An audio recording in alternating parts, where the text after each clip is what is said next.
What is the difference between this and this?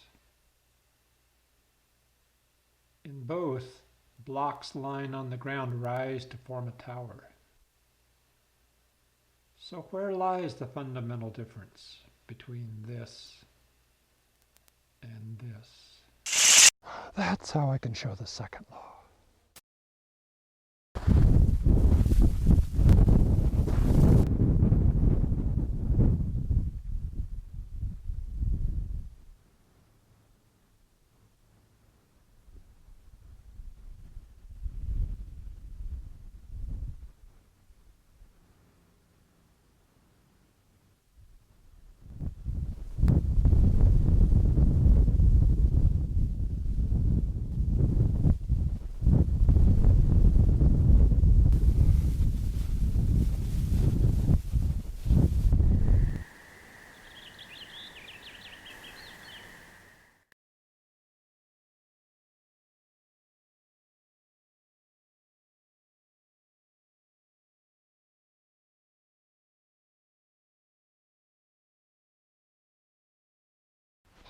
That's how I can show it.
There. Watch. How can that river push water upstream? How does it do it? Watch. Watch. Watch. Oh, I can't hold on to it. I'm never going to be able to do this.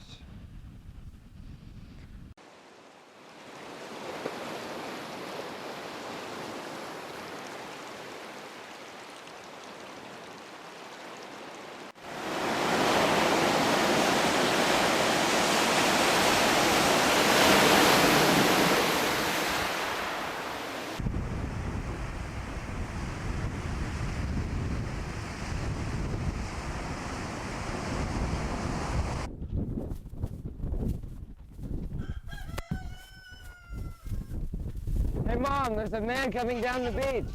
Invite him to dinner. All right.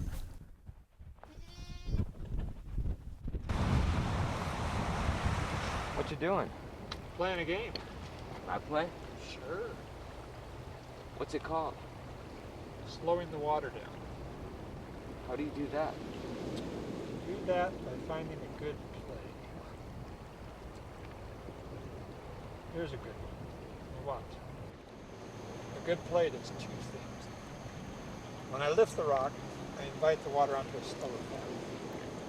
When I place the rock, I block it from going down the faster path. Now the water's more spread out. It's flowing slower as a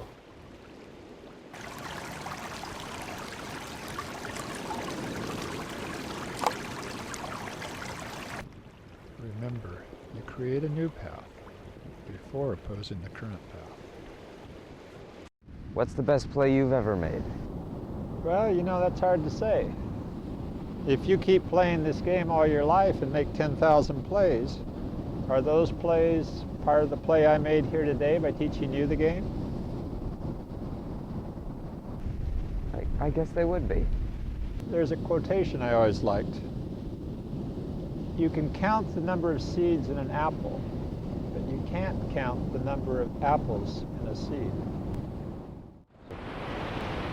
Oh, it's a beautiful world. Well, better get going. Oh, I forgot you're invited for dinner. So, Bart, sounds like you mostly hike cross country? Yeah, there's a quotation I really like. Beauty is not on the map. Seek, and ye shall find. That's really true. But Mr. Ofgaya, without a map or a trail, how do you keep from getting lost?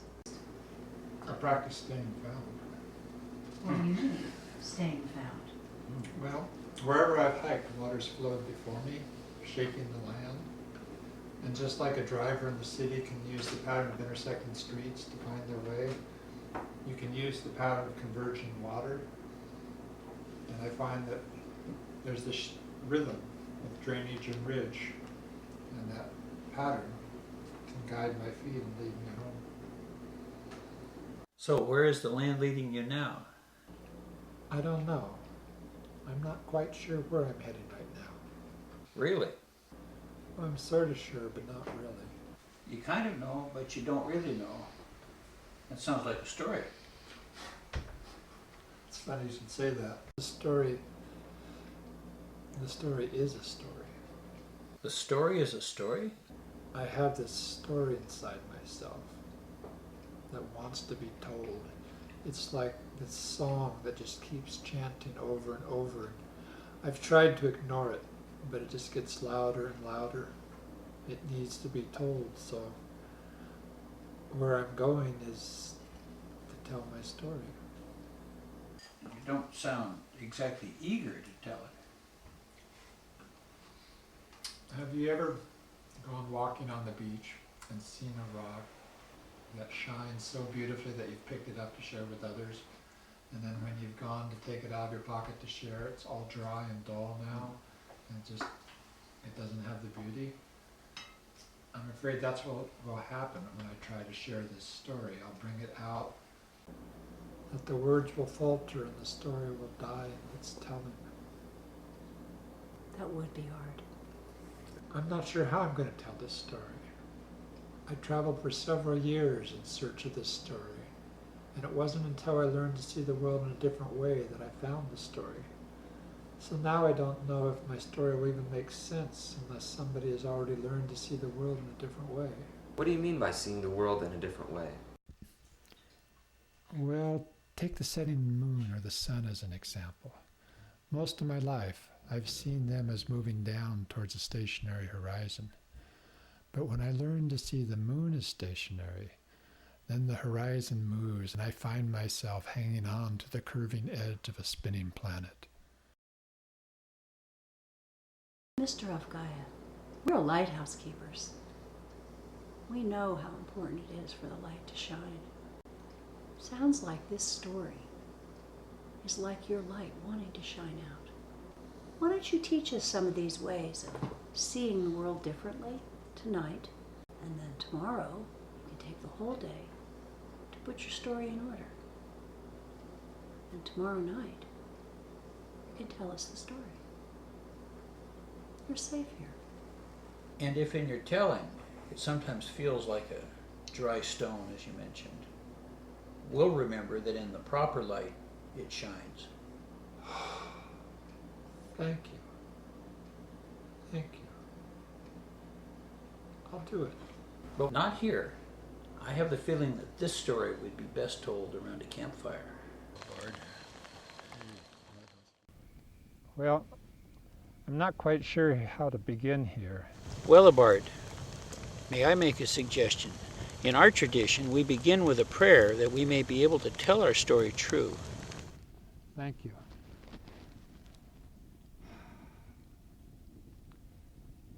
Dear God, source of the love light that shines in our eyes, thank you for these good people and the opportunity they're giving me here tonight. Guide my words so that they might align with what is true. Give me the enthusiasm and the openness, the humility and the spirit to let this story shine through me tonight. Amen. Everything in the world is telling stories. Stories of how they came to be in this position right now. So many kinds of stories, tracks of the past, spirals of change, and the fit. So many lovely stories of the fit. The fit is like the quartz rock I found in a stream bed. It had such a pure color to it, I picked it up.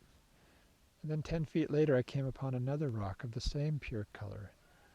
And curious, I put them together. The fit was so perfect that I know without a doubt that those two rocks were once part of the same rock.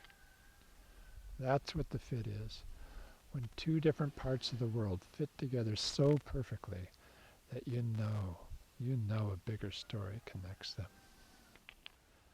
Like the way the greenest, tallest grass of the new season fits with the ant nest of last year.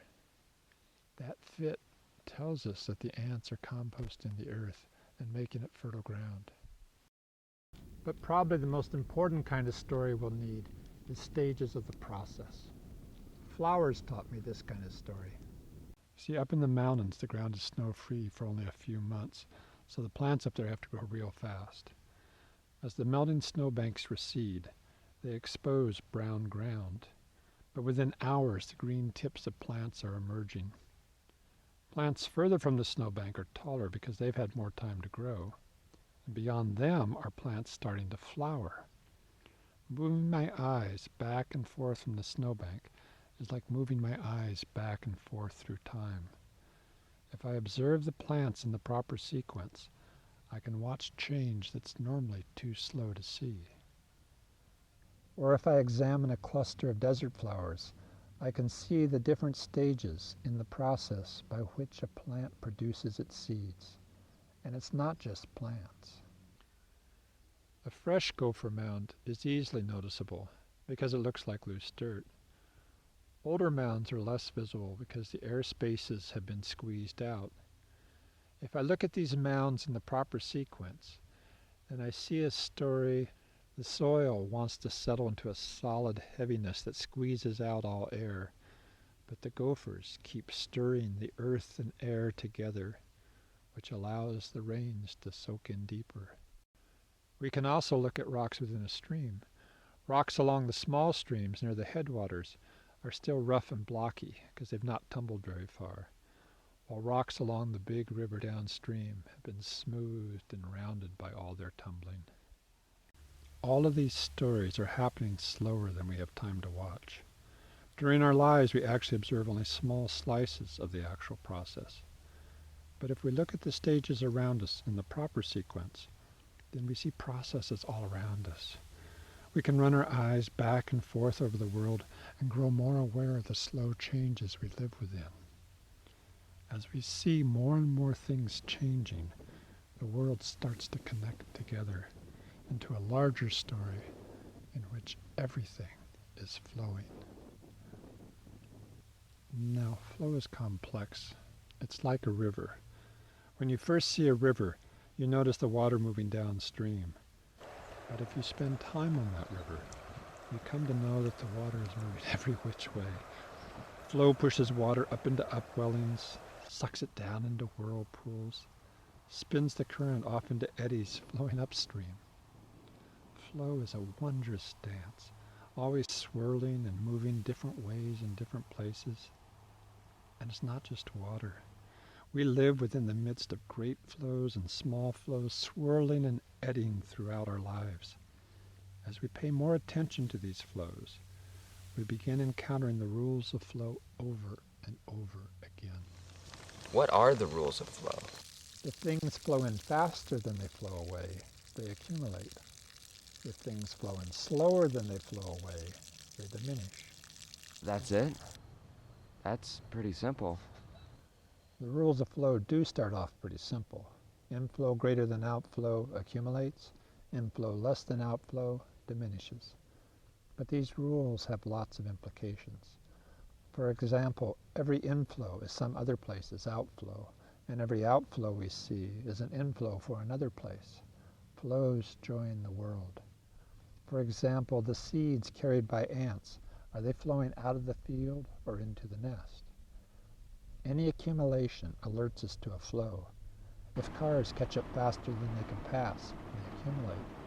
Kids learn the special places where money accumulates. Whenever you find an accumulation, something in some way is flowing. The rule of flow grows more complex when it leads us to the idea of the relative balance. What determines whether something accumulates or diminishes is not the size of the inflow or the size of the outflow, but the relative balance between the two. If I eat more calories than I burn, my weight increases. If I eat less calories than I burn, my weight diminishes. It's like walking across a teeter-totter.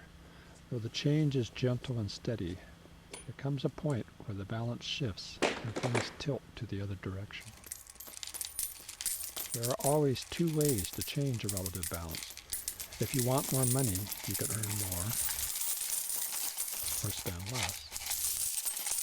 If you want a hotter shower, you can turn up the hot water or turn down the cold. What happens when inflow equals outflow? What happens then? What do you think will happen? It seems like nothing would change, and yet it does. Yeah, that's what's so tricky about flow. It has two levels. 2 levels. Yeah, 2 levels. Here's a question that might help. What's the difference between a car backing up and traffic backing up? Well, when a car backs up, you put it in reverse and you actually go backwards. When traffic backs up, like at a signal, everybody's still going forward, but the traffic gets thicker backward, back farther and farther and farther, where people have to put their brakes on, and the road gets full, more full, and everybody's got to slow down, and that slowdown point goes back farther and farther and farther. The difference between the cars and the traffic is the difference between the two levels. The lower level is that level of what is actually moving, the cars. The upper level is the appearance created by those flowing things, the traffic. Flowing water is the lower level. The water level is the upper level. Or dirty clothes are the lower level, while the laundry pile they form is the upper level. The world is like clouds. Even though the flow of water vapor through the atmosphere is what's really happening, it's the upper level appearance of clouds that catch our eyes. It's easier to think of the world in terms of the upper level appearances than it is to see the lower level of what is actually flowing. Think of sea level as a cloud. It is the upper level appearance of all the water and ice flowing in, all the water evaporating out. See bodies as clouds. They are the upper level creation of flows of food and water flowing through. See the mountains as clouds. They are the upper level appearance of a continental flow of bedrock rising up and flowing back as broken rock. Anyway, you asked what happens if inflow equals outflow. That's an important question because balanced flows like this fill the world. What happens with a balanced flow is that the upper level appears so still and serene that the lower level becomes invisible and we can forget things are flowing. If these flows remain invisible to us, then it grows easy to take their stable upper level appearances for granted. They appear unchanging, so it seems like they will endure forever. But all it takes is a shift in the relative balance, and something we take for granted, like a beach or a forest, can change. That's why seeing the world as flow is really important. Many of the problems we grapple with are the result of us unwittingly shifting the relative balance of some flow, and later finding that some upper level thing we had taken for granted, like the ozone layer, or the Gulf Stream, or the middle class, is flowing away. Understanding how things can accumulate or diminish depending on the relative balance, this is really important. And the most important flow of all to understand is that flow described by the second law of thermodynamics. What is thermodynamics? Thermodynamics. It's the science of how energy flows, and its second law is the most powerful pervasive pattern shaping the universe. The mathematics of that pattern is beyond most of us, but we know it well because it's been shaping our life ever since we were born. Even a young child will instantly recognize a violation of the second law. We know that ripples are supposed to spread out. We know that balls are supposed to bounce slower each time. Energy flows like a river downstream towards less usable energy. Things tend to run down. This pattern so strongly shapes the universe that it poses a challenge. How can life survive? Clearly life does, but how is creation possible within a universe where energy fades away? Thinking of a roller coaster can help us understand that the second law does not say that all things can only move down. The second law allows the cars to go back uphill. It just won't let them coast up as high as they drop down. Therefore, the ride will eventually come to a stop. Or watch an eddy. The second law does not prohibit water from flowing upstream.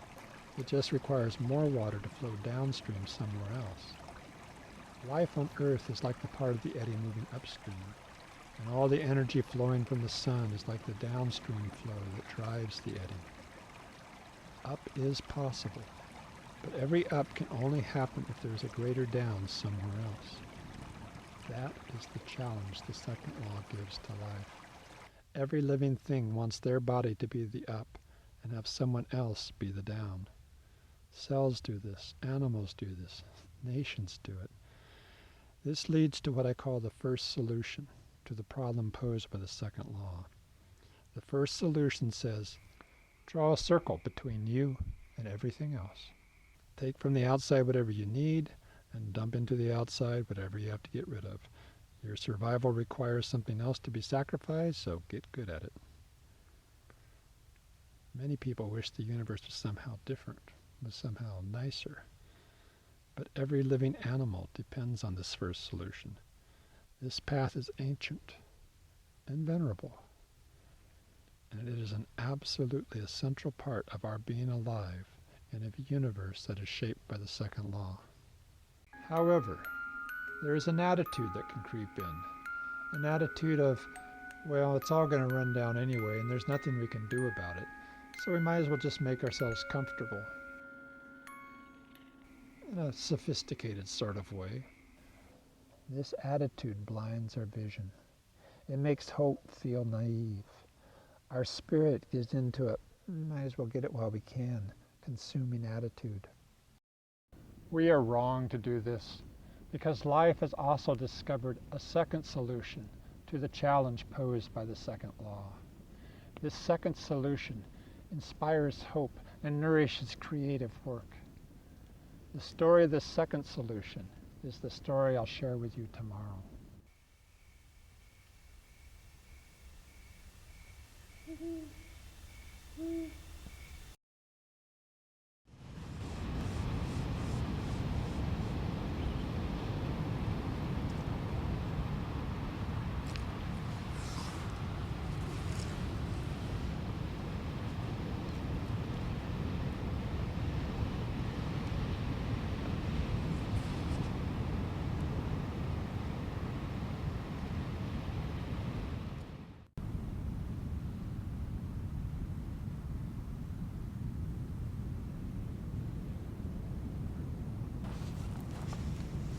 Other way around.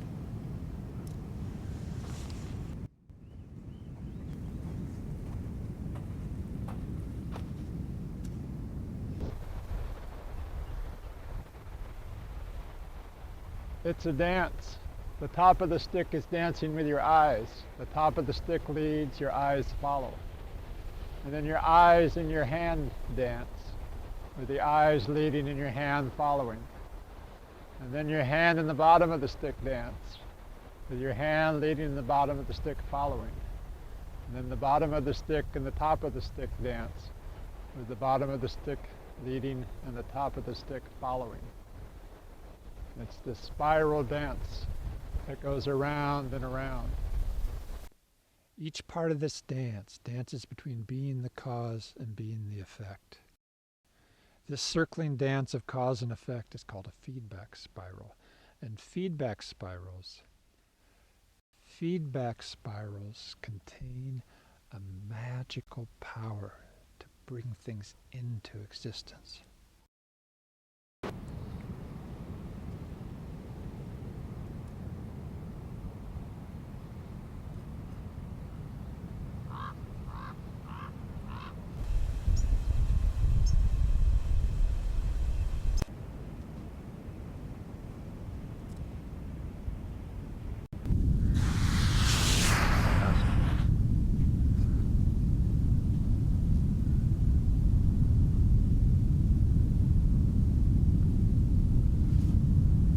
Hey, a bard! Look at this! What do you have? I think I found an example of traffic backing up. Look, when I move my stick through the sand, ripply things move up. You see them? So what's backing up?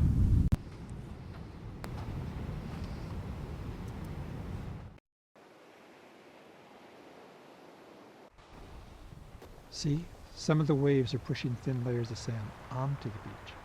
That's how this beach flows. Just like a cloud? Yes, just like a cloud.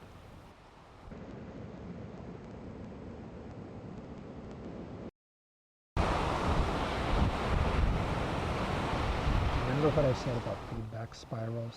How they contain this magical power to bring things into existence? Let me tell you the story of these waves, this sand, and the kelp.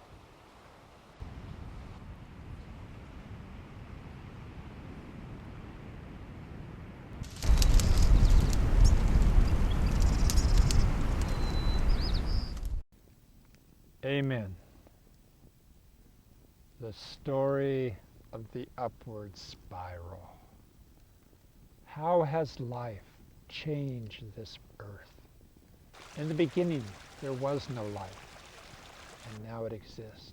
How has its presence changed the way this world works? Certain places help me explore this question, so I want to take you to one of those places. I want to take you high into the granite mountains, high above the forest, up to the glacially smooth granite bedrock, up where streams begin as melting snowbanks. Up here, I gaze out over miles of stages in a thousands of year process. Glaciers once filled these valleys, and when the glaciers melted, they left behind glacial polish and jumbles of rock. In the thousands of years since, a forest has filled the valley below. Up here is like an early stage in this process, where bare rock still reigns supreme, while down in the forest is a later stage. If I follow these slopes down with a proper focus, it can be like walking through time as a forest appears around me, and I can watch how life changes the land. This process by which a forest appears is called succession. I was taught to see succession as an example of the first solution. The plants are competing for the limited resource of sunlight. In this struggle, successively taller plants shade out and kill the earlier shorter plants. But something more is happening than that. Up here, roots cannot penetrate the solid bedrock, so rock touches sky. Snowmelt follows the shape of bedrock, washing away any rock grains that could help form soil. This is how the world looked like before life. But in the few places where bedrock levels out, the snowmelt slows and flakes of granite settle out. Moss can grow on these moist level deposits of sand and gravel, and this starts a feedback spiral. The moss filters out every rock grain washing across it, which expands the mat of moss. These expanding mats sponge up more of the water, allowing them to expand onto dry bedrock far away from the channels. As generations of moss die, they become soil, and other plants take root. Firmly anchored mats can even flow over edges and down steep surfaces. Bedrock disappears beneath dark moistness. Large rocks tumbling down these slopes hit the mats and are slowed by their squishy softness. Just as spider webs catch passing flies, so these spongy mats trap passing rocks. Rocks tumble less far. The outflow of eroding rocks from these mountains slows down. Like traffic, the flow of rocks backs up. The individual rocks are not moving back up slope, but their upper level flow accumulates and begins piling up and covering the bedrock. Further down, I find neat plants colonizing the hot, dry domes of glacial polish. These plants form dams, contouring across the bedrock. These dams halt the slow flow of rock flakes and gather them into a gritty soil, which can absorb more of the summer rain. It's a feedback spiral. As the dams grow taller, They can hold more soil, which absorbs more moisture, which helps the plants grow the dams taller. These contouring lines of plants are slowly covering the sloping bedrock with level terraces of rocky soil. In the forest, I find pine needles damming the trails. Their wet surfaces stick together, binding them into a wet, soggy mass that clogs runoff. After the runoff has passed, these dams deflate, and we can see how much sand they have trapped behind them. The trails are spanned by narrow dams. The gentle slopes are contoured by long dams. I love the way leaf dams heal. If a dam is breached, water pours through. But this flow carries floating leaves to the breach where they stick as they pass through, and the breach fills in. Leaf dams are so stable that they form even in paved gutters, where street sweepers have to sweep them away before they cover the pavement with asphalt cracking soil. Can you feel the dancing feedback spiral between trees, soil, and water? These dams slow the flow of water and soil, which helps the trees grow larger, which produces more leaves, which can create more dams to slow the flows even more. But there's even more going on in these spirals, because feedback spirals contain this mysterious power to bring things into existence. Slowed water warms up, and plants decompose, and animals add nutrients, and a new chemistry comes into existence that decomposes bedrock at a faster rate. More life creates more soil, which holds more water, which nourishes more life, which creates more soil. Earth rises over the bedrock. This flow of rocks is not the only thing that's accumulating upon the land. Did you know that on average the Earth receives from the ocean only 11 inches of rain a year? 11 inches. That's hardly enough for a desert. Most of the water that evaporates out of the ocean falls back onto the ocean before it can ever reach land. The rain that does fall on the land begins to flow back to the sea, just like the water cycle I was taught about in school. But what I wasn't taught in school was that life has created a billion ways to slow and reroute that outflow. Mats of moss and dams of leaves are small examples. Beaver dams are more spectacular examples. Beaver build dams which form ponds that increase the shoreline, along which grow the plants that beaver love to eat. But these dams also hold more of the winter snowmelt high in the watershed, slowing its flow back towards the sea. But the most important shifter in the water cycle is plant transpiration. Plants suck fresh water up into their leaves. Some of that water is used in photosynthesis, but most of it evaporates from all those sun-warmed thin surfaces of leaves. This transpired water evaporates back into the sky, where it will fall again. This recycled rain starts moving downslope again, but much of it will again be raised by the plants back into the sky. This recycling almost triples the amount of rain that falls on the land. Life has taken the sun's small and precious gift of fresh water from the sea and increased it to a level that can support forest. It's another feedback spiral. Plants recycle fresh water, which nourishes more plants, which recycle more water. Like the water cycle, photosynthesis is inspirationally more than I was taught. Photosynthesis is more than the conversion of solar energy into biological energy. It is also the taking of a formless gas, carbon dioxide, and a liquid, water, and converting them into sugar molecules, which are the building blocks with which plants create solid surfaces. Photosynthesis is the creation of surfaces. Thickets of ferns, the convoluted bark of trees, the surfaces of all those leaves both filling the sky and falling upon the ground. Where sky once touched smooth bedrock, vast layers of surfaces now rise. Surfaces hold the rain, buffer the wind, and provide resting places. Soil's magic comes from the exponentially vast amount of surfaces it contains. An explosion of surface area covers the earth. And I mean explosion literally too, Michael, because there's something really important about all this surface area. Imagine this cattail as being the earth when it was just smooth bedrock with very little surface. The flame of life can only smolder. But when life increases the surfaces on this earth, the flame of life explodes. Creating surfaces dramatically changes how fast things flow, and everything is flowing. By creating vast amounts of surface, life is altering rates of inflow and outflow, shifting relative balances on a scale more massive than we can imagine. Succession, the creation of a forest, that's more than a competition for the limited resource of sunlight. Succession, it's the sunlight-fueled creation of one of the most limited resources of them all, surfaces. And that too is a feedback spiral because sunlight fuels the creation of more leaves, and more leaves absorb more sunlight. As more solar energy is absorbed, life can actually lift things upward, and things once impossible become possible.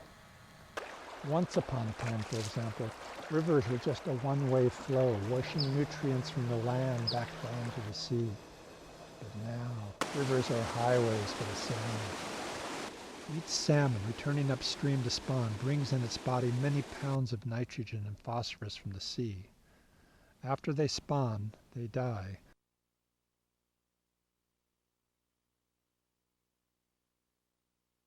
And their bodies drift into the shallows where scavengers feed on their carcasses. Later, these scavengers defecate the sea's fertility throughout the surrounding woodlands. The trees grow strong and tall, shading the streams and keeping the water cold for the next generation of salmon. This upstream flow of nutrients from ocean to forest was once impossible. Now, thanks to the salmon, it exists. This upstream flow is an example of what I call the second solution to the second law of thermodynamics. The first solution is to compete for whatever energy is within the system. The second solution is to increase the possibilities within the system by changing flows and shifting relative balances. You see, just like any other flow, the flow of energy has two levels. When the second law says that energy must flow down towards less possibilities, it is referring only to its lower level. Like traffic, energy on the upper level can back up and accumulate. As it does so, new possibilities come into existence. Once upon a time, things like flight and vision and consciousness were impossible. Impossible in the sense that they had never existed in the entire history of the planet. And now they do. We are surrounded by millions of species that are absorbing energy into the Earth system and are so changing the rate by which things flow that amazing possibilities are accumulating all around us. The upper level accumulation of all these flows we call the environment. Our environment is not a given. It has been created by and is actively maintained by life. With feedback spirals, life has been gradually raising the world to higher and higher energy levels. I call this rising into possibilities the upward spiral. And it's all more beautiful than I was ever taught to imagine. That is a good story. But that's only the first part. There's more? Yes, because there is the downward spiral too. The spirals of cause and effect can spiral in the other direction too, towards less possibilities. I know, because I've watched it happen. Several places I love have been gashed by gullies. Gullies begin when the runoff acquires enough erosive power to wash some of the soil away. This starts a feedback spiral, because the slightly deeper channel allows the runoff to concentrate upon a narrower path, where it flows faster, which gives it more energy to erode more soil, which deepens the channel still more. It's like a flat file sharpening into a saw blade. A deepening gully steepens the slope of every side drainage. This steepening speeds the runoff, and the same spiral of erosion begins clawing its way up each side channel. Gullies cut down into the water table. Groundwater that used to percolate slowly through the soil now seeps into gullies where it flows quickly away. Outflow becomes greater than inflow, and groundwater diminishes. The water table drops as the land's lifeblood oozes away. Less plants can grow, so the soil receives less protection from the baking sun and the pounding rain. Less plants offer less surface to hinder the runoff's passage, so the runoff flows faster. It's like losing your brakes on a hill.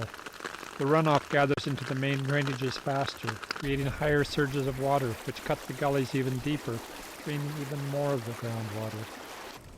Possibilities drain away as the soil and the gift of rain and life spiral down.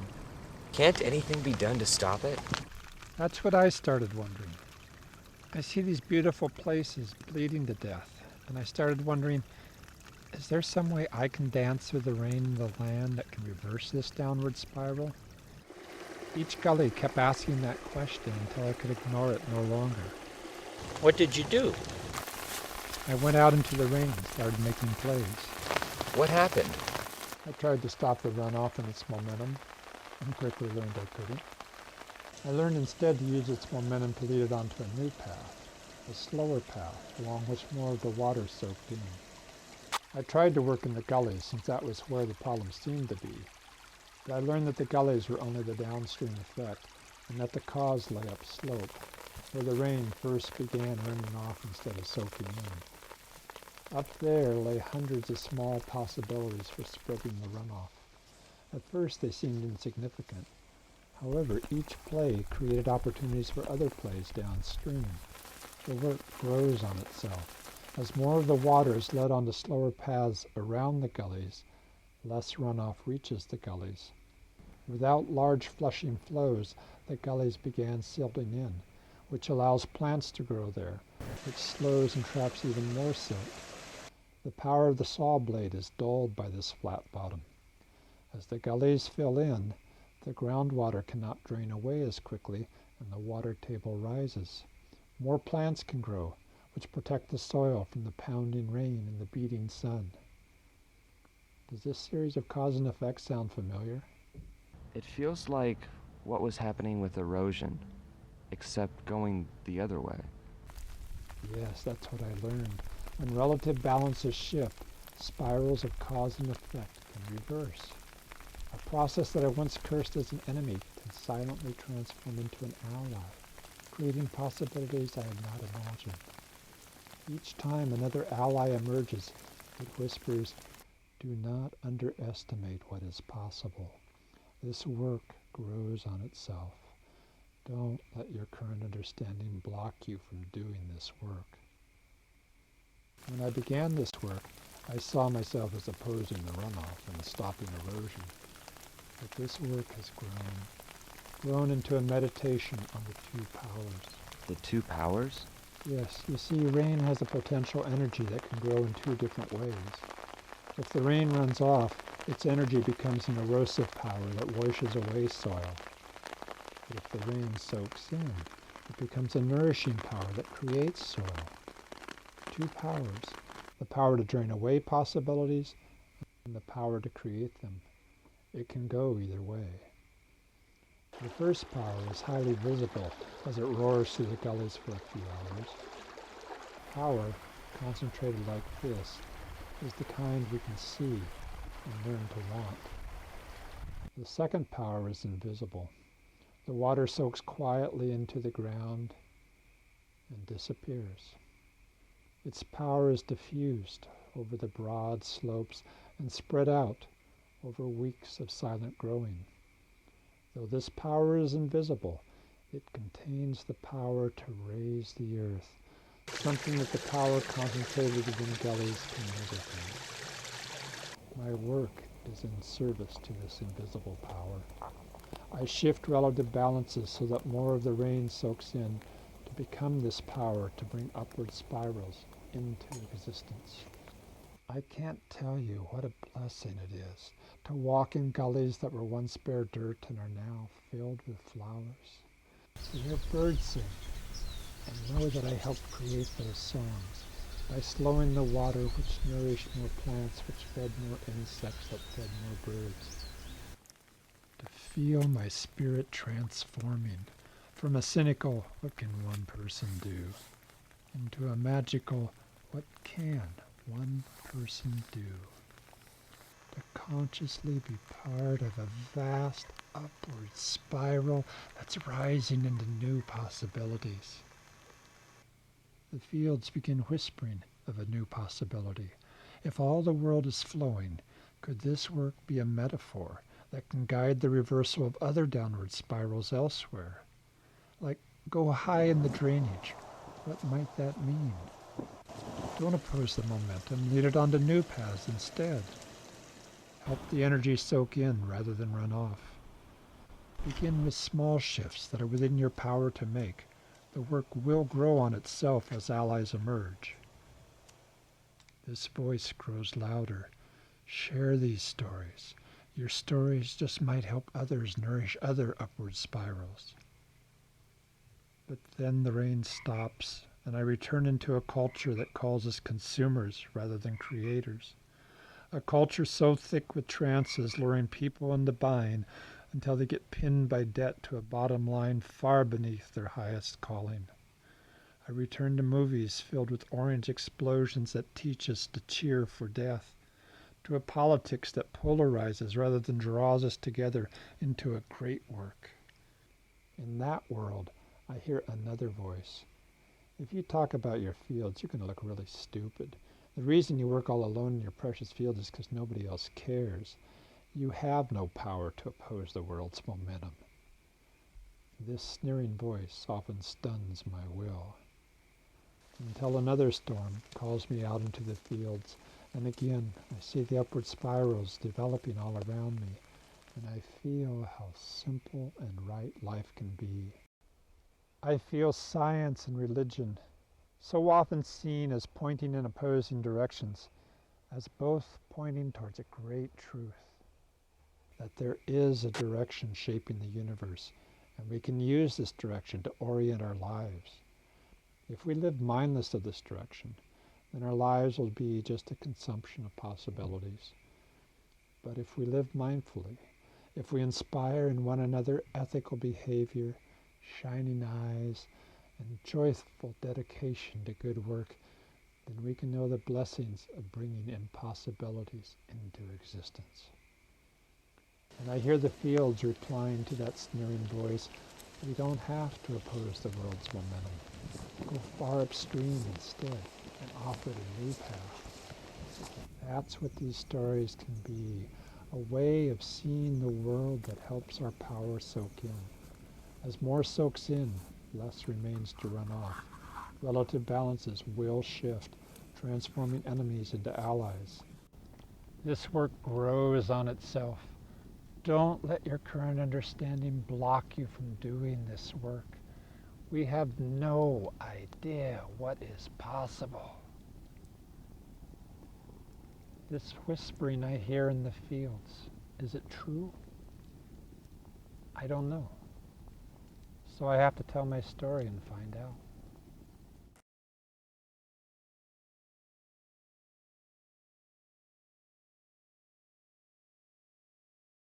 Thank you so much. I'll tell my story next time with more assurance. Remember how we began the story as well, with prayer. Amen. May you shine in the darkness. Oh, and may you shine in the darkness as well. Thank you, friend.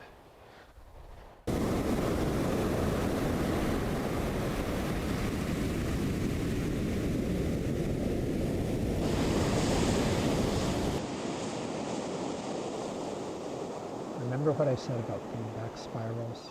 How they contain this magical power to bring things into existence? Let me tell you the story of these waves, this sand, and the kelp. We've been watching waves move the sand on this beach, and we've been learning how this beach is an upper-level expression of a wave-driven flow of sand. Now, there's this fascinating dance that happens between the size of waves and the size of a beach. The large waves of winter storms smash onto this beach and pull sand off, and the beach will diminish. While these gentle waves of summer are pushing sand onto the beach, and this beach is growing. As the waves grow smaller, the beach grows larger. Now, introduce kelp. In the beginning, there was no kelp, but now the kelp is out there thriving beneath the surf. It's easy to see what the waves are doing to the kelp. It's harder to see what the kelp is doing to those waves. But just feel how strong and resilient these stalks are. Imagine how much energy they absorb as wave after wave pushes and stretches them.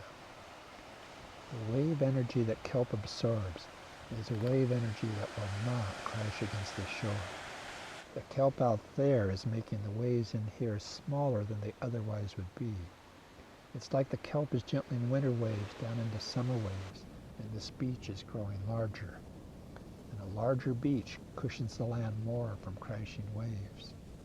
Now realize that land is the upper level appearance of a great flow of bedrock that's rising up through continuous waves that are smashing against it and pulling chunks of it back into the ocean.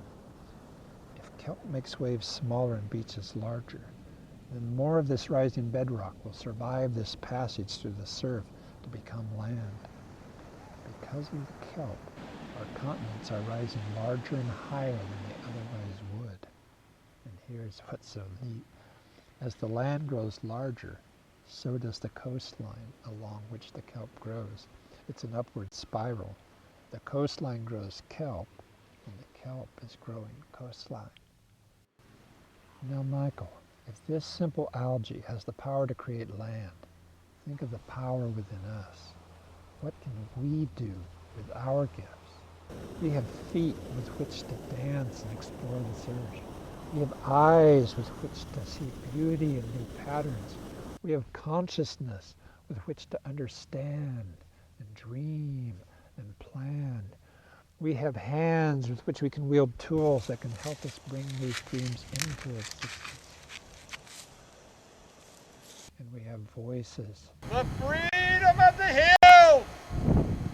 With which to sing and pray and teach and share visions. What is possible with these amazing gifts? The world is inviting us to dance with her in ways that have never been danced before. What will your life's dance be within this upward spiral?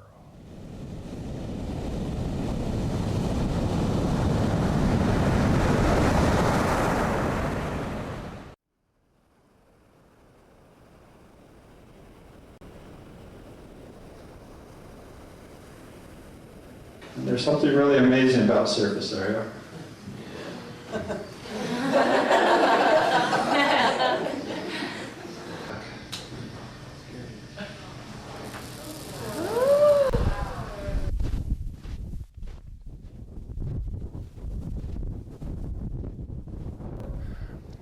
So we're still going off to the left. I keep turning it. Finally, I get the steering wheel to be turning to the right. Please notice that as I go forward, I am still going off to the left. I am turning to the right, but I am still heading to the left. If that sounded confusing, that's what time lags are.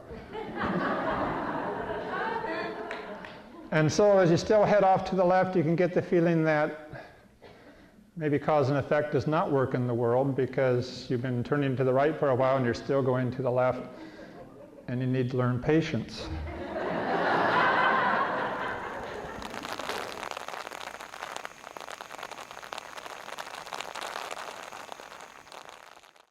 Now it is time to go forth and practice these ideas.